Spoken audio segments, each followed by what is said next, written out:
Arlington Road came to me in the late spring of 1997.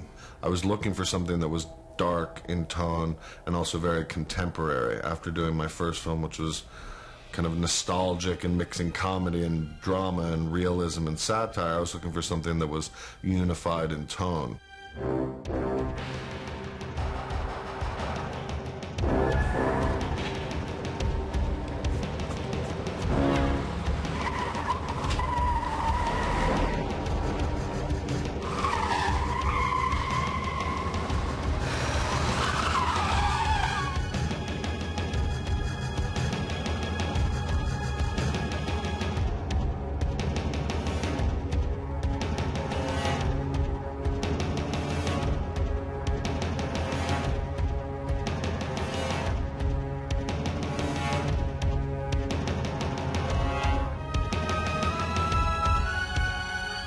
I set out wanting to write a thriller that had some contemporary themes and some political themes, because I feel like that's something that you don't see a lot out of Hollywood thrillers anymore. The script won a Nickel Fellowship, which is the Academy of Motion Picture Arts and Sciences annual screenwriting competition. It's open to any writer who's not previously been produced. I remember we were in a video transfer for a short that I was doing, and I just laid in the transfer session and read the script kind of front to back pretty quickly, kind of the way you would read a page turner or novel or something.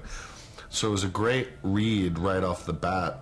The quality of Aaron's voice, just the way he laid out the words and who the characters were, and the whole voice of the script really jumped out at me. We then met Mark and Peter Samuelson, who were the two producers who had optioned it, and I got attached.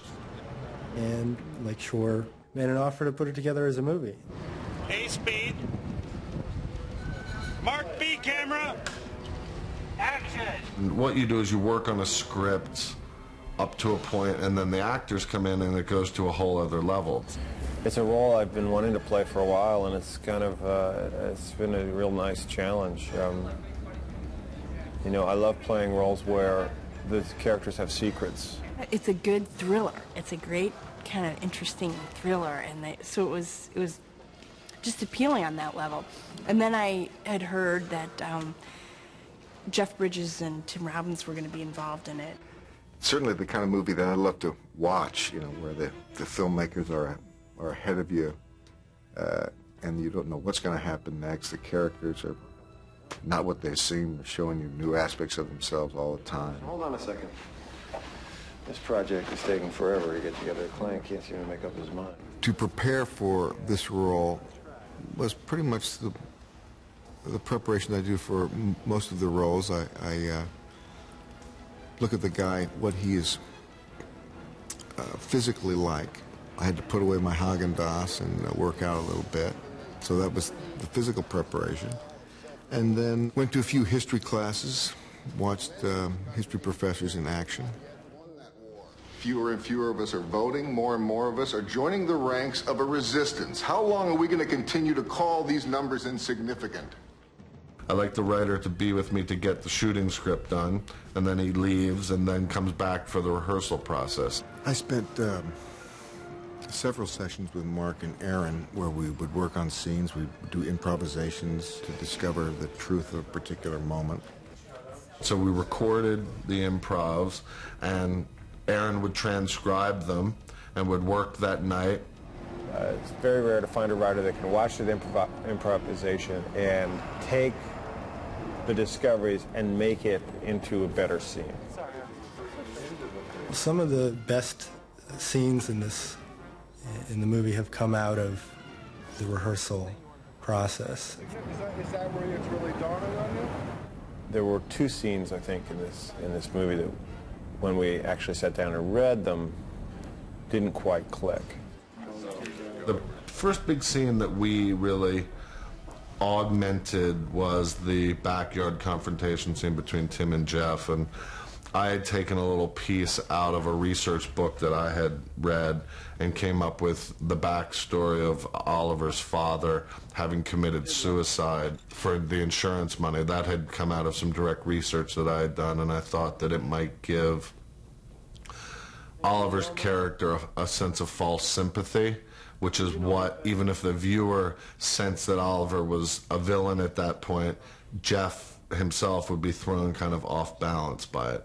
So that was a scene that really kind of went from kind of a two-page scene to something that became a lot more expansive, and I think a lot more heart and emotion came out of both actors, out of the improv. In my house. You're a guest in mine, Fenimore. Bill, Will, William, what do I call you? The dinner party scene with all four actors was another one that really kind of went through a lot of permutations, because it had started as being one that was really political about taxes, and we said that it needed to be more emotional, and it's really about two couples kind of sharing ideas about values and principles and responsibility. Anybody else? August wedding. No, I don't think Dad's best. we learn responsibility from politicians. We really learn it from family. Brooke was a little bit underwritten when we went in. It was something that Aaron, the writer, wasn't quite sure what he wanted her to be. And there comes a point during rehearsals when they're inside these characters' bodies and they know better than you. And they say, no, I'm far more suspicious, I'm far guilty, or I'm far more afraid. Do you want me to not say Brooke Wolf? I shouldn't say Wolf. I hope Davis's character, Brooke Wolf, became more dimensional again through the process of rehearsal.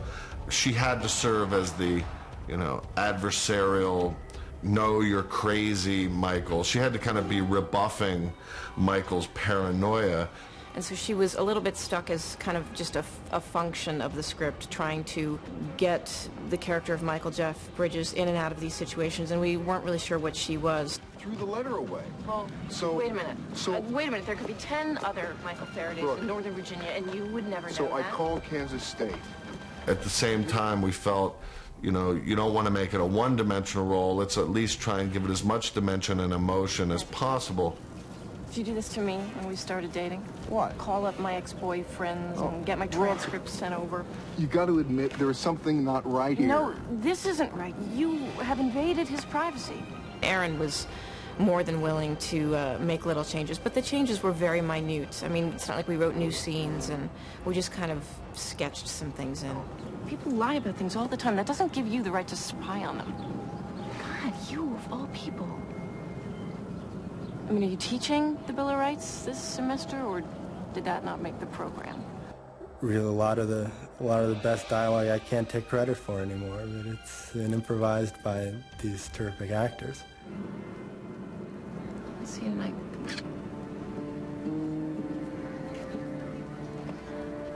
I would say that I'm very visual in terms of needing and using a lot of visual research to help me feel what the film is. But a lot of times, you can show somebody one image, an actor, you could show them one image and say, this is what this scene feels like. Now, what I tried to do was, as I was compiling photos and storyboards and research photos and location photos, I would put them in a folder based on the name of the scene, and I would name the scene, like for the opening, The Bloody Child. If an actor and the gaffer, the lighting designer, and the guy who pushes the dolly all kind of knows, based on my own writings, which is pretty emotional and pretty stream of consciousness, if they can read this and look at these images and look at the storyboards for action sequences, and they can kind of get a sense of what I'm after in the film, because you get onto the movie and you do all this planning and all this pre-visualization, and then you get into day-by-day shooting and it goes out the window because it's like, holy shit, what are we doing today? And it's like a big puzzle in your head, and you've got the picture of the movie you want to do, and then on day one, it's gone. And then each day becomes that piece of the jigsaw puzzle, and you reconstruct what you had in your head. And after about 10 scenes, 10 days, you can kind of start to see, oh, it's coming together, and start to see connections you didn't plan on, connections you did plan, and that's the organic nature of it. So I like to have a book that everybody can look at by the time the actors get there 2 weeks before shooting, and that's when the key technical personnel is usually all there, and everybody's there on board. Give them this book so they can read through it and kind of feel with the movie what I'm going for. We have a great time on this set. Action! Oliver Michael's here. I'd say I'd like to really have a plan as to what the scene is about, but let the actor kind of explore within that. And I would always give them an extra take. Almost 95% of the time, if it was humanly possible, I would let them go where they wanted to go.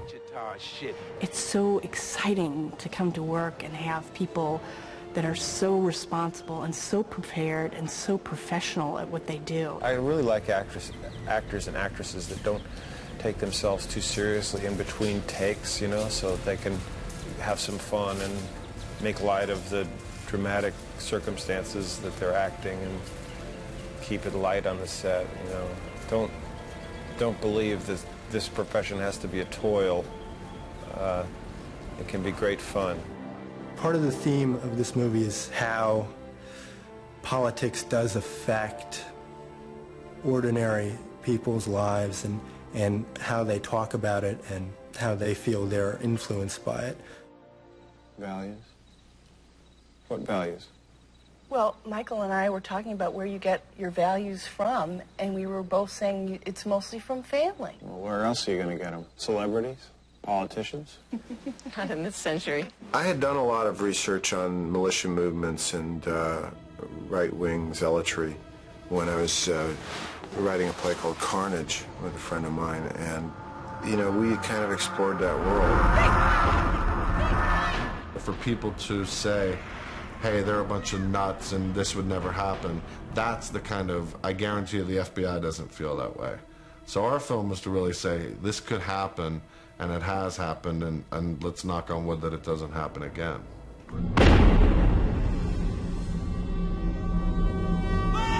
When I met Mark and Aaron, I realized that we had read a lot of the same books. In my research, there's so many factions of the anti-government movement, so you can't pick any one to say that's where Oliver comes from. But what do you look at as an overall within the villain?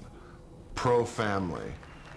Definitely religious, definitely a sense of righteousness that they feel what they're doing is right. They don't identify themselves, they don't state their purpose, and they don't state what their intentions are. So it's a very, very, very tricky subject. We didn't want to make the film a soapbox for the anti-government movement, yet at the same time, you know, Aaron was projecting and hypothesizing that this movement may have more members than you would care to believe, and that they weren't these redneck, beer-swilling militia guys who go out on weekends. That kind of assumption is the very thing that's going to get us in trouble. Brooke got in the way. We're on a schedule. It's nothing personal. Is it better for us to know more about the people we see every day of our lives and maybe don't know? Is there a point at which we know too much about them? I mean, are we better off knowing or not knowing?